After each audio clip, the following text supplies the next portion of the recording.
find the most paranoid person here, and then I want you to point at that person for me. Okay, don't actually do it. But as an organizational psychologist, I spend a lot of time in workplaces, and I find paranoia everywhere. Paranoia is caused by people that I call takers. Takers are self-serving in their interactions. It's all about what can you do for me. The opposite is a giver. It's somebody who approaches most interactions by asking, what can I do for you? And I wanted to give you a chance to think about your own style. We all have moments of giving and taking. Your style is just how you treat most of the people most of the time, your default. So I have a short test that you can take to figure out if you're more of a giver or a taker, and you can take it right now.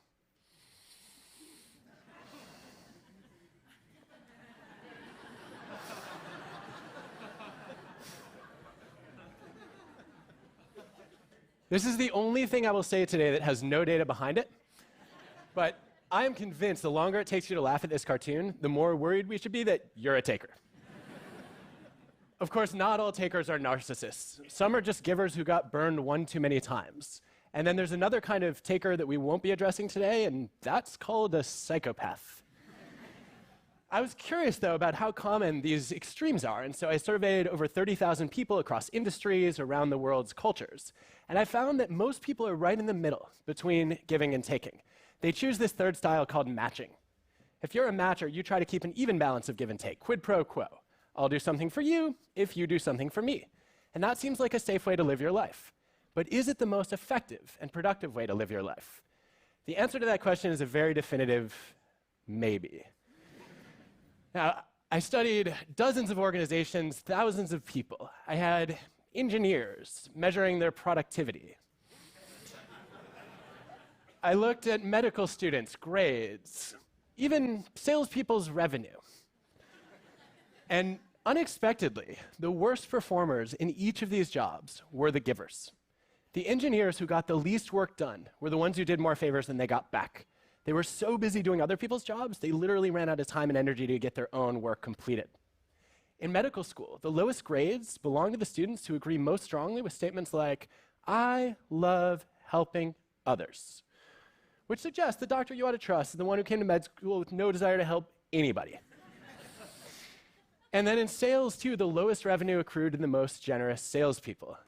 And I actually reached out to one of those salespeople who had a very high giver score, and I asked him, why do you suck at your job? I didn't ask it that way, but what's the cost of generosity in sales? And he said, well, I just care so deeply about my customers that I would never sell them one of our crappy products. So just out of curiosity, how many of you self-identify more as givers than takers or matchers? Raise your hands. Okay, would have been more before we talked about these data. But actually, it turns out there's a twist here, because givers are often sacrificing themselves, but they make their organizations better. We have a huge body of evidence, many, many studies, looking at the frequency of giving behavior that exists in a team or an organization. And the more often people are helping and sharing their knowledge and providing mentoring, the better organizations do on every metric we can measure. Higher profits, customer satisfaction, employee retention, even lower operating expenses. So givers spend a lot of time trying to help other people and improve the team, and then unfortunately they suffer along the way. And I want to talk about what it takes to build cultures where givers actually get to succeed. So I wondered then, if givers are the worst performers, who are the best performers? And let me start with the good news. It's not the takers. Takers tend to rise quickly but also fall quickly in most jobs. And they fall at the hands of matchers. If you're a matcher, you believe in an eye for an eye, a just world. And so when you meet a taker, you feel like it's your mission in life to just punish the hell out of that person. And that way justice gets served. Well, most people are matchers, and that means if you're a taker, it tends to catch up with you eventually. What goes around will come around. And so the logical conclusion is it must be the matchers who are the best performers. But they're not. In every job, in every organization I've ever studied, the best results belong to the givers again. So take a look at some data that I gathered from hundreds of salespeople tracking their revenue. What you can see is that the givers go to both extremes. They make up the majority of the people who bring in the lowest revenue, but also the highest revenue. And the same patterns were true for engineers' productivity and medical students' grades. Givers are overrepresented at the bottom and at the top of every success metric that I can track. Which raises the question, how do we create a world where more of these givers get to excel? And I want to talk about how to do that not just in businesses, but also in nonprofits, schools, even governments. Are you ready? All right, I was going to do it anyway, but I appreciate the enthusiasm. The first thing that's really critical is to recognize that givers are your most valuable people, but if they're not careful, they burn out. So you have to protect the givers in your midst. And I learned a great lesson about this from Fortune's best networker. It's the guy, not the cat. His name is Adam Rifkin. He's a very successful serial entrepreneur who spends a huge amount of his time helping other people. And his secret weapon is the 5-minute favor.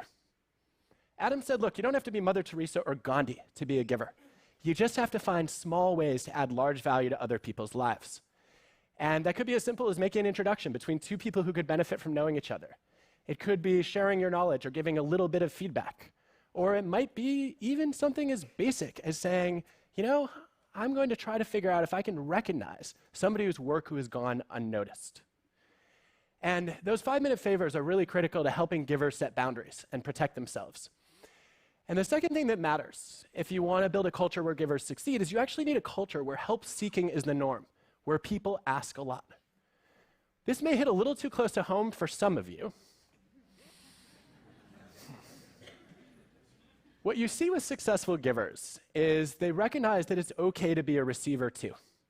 And if you run an organization, we can actually make this easier. We can make it easier for people to ask for help. A couple of colleagues and I studied hospitals, and we found that on certain floors, nurses did a lot of help-seeking, and on other floors, they did very little of it. And the factor that stood out on the floors where help-seeking was common, where it was the norm, was there was just one nurse whose sole job it was to help other nurses on the unit. And when that role was available, nurses said, oh, it's not embarrassing, it's not vulnerable to ask for help, it's actually encouraged. Now, help-seeking isn't important just for protecting the success and the well-being of givers. It's also critical to getting more people to act like givers.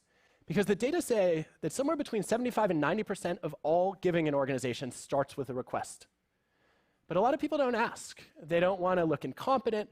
They don't know where to turn. They don't want to burden others. And yet, if nobody ever asked for help, you have a lot of frustrated givers in your organization who would love to step up and contribute if they only knew who could benefit and how. But I think the most important thing, if you want to build a culture of successful givers, is to be thoughtful about who you let onto your team. I figured you want a culture of productive generosity, you should hire a bunch of givers. But I was surprised to discover, actually, that that was not right. That the negative impact of a taker on a culture is usually double to triple the positive impact of a giver. Think about it this way. One bad apple can spoil a barrel, but one good egg just does not make a dozen. I don't know what that means. But I hope you do. No, let even one taker into a team, and you will see that the givers will stop helping. They'll say, I'm surrounded by a bunch of snakes and sharks, why should I contribute? Whereas if you let one giver into a team, you don't get an explosion of generosity. More often, people are like, great, that person can do all our work. So effective hiring and screening and team building is not about bringing in the givers. It's about weeding out the takers. And if you can do that well, you will be left with givers and matchers. The givers will be generous because they don't have to worry about the consequences. And the beauty of the matchers is that they follow the norm. So how do you catch a taker before it's too late? We're actually pretty bad at figuring out who's a taker, especially on first impressions. And there's a personality trait that throws us off. It's called agreeableness, one of the major dimensions of personality across cultures. Agreeable people are warm and friendly. They're nice. They're polite. You find a lot of them in Canada, where there was actually a national contest to come up with a new Canadian slogan and fill in the blank as Canadian as, and I thought the winning entry was going to be as Canadian as maple syrup or ice hockey. But no, Canadians voted for their new national slogan to be, I kid you not, as Canadian as possible under the circumstances. Now, for those of you who are highly agreeable or maybe slightly Canadian, you get this right away. How could I ever say I'm any one thing when I'm constantly adapting to try to please other people? Disagreeable people do less of it. They're more critical, skeptical, challenging, and far more likely than their peers to go to law school. That's not a joke, that's actually an empirical fact. So I always assumed that agreeable people were givers and disagreeable people were takers. But then I gathered the data and I was stunned to find no correlation between those traits. Because it turns out that agreeableness, disagreeableness is your outer veneer. How pleasant is it to interact with you? Whereas giving and taking are more of your inner motives. What are your values? What are your intentions toward others? So if you really want to judge people accurately, you have to get to the moment that every consultant in the room is waiting for and draw a 2x2.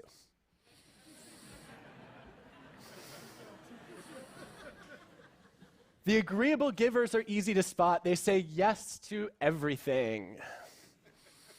The disagreeable takers are also recognized quickly, although you might call them by a slightly different name. We forget about the other two combinations. There are disagreeable givers in our organizations.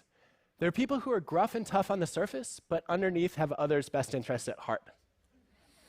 Or as an engineer put it, oh, disagreeable givers, like somebody with a bad user interface, but a great operating system. if that helps you.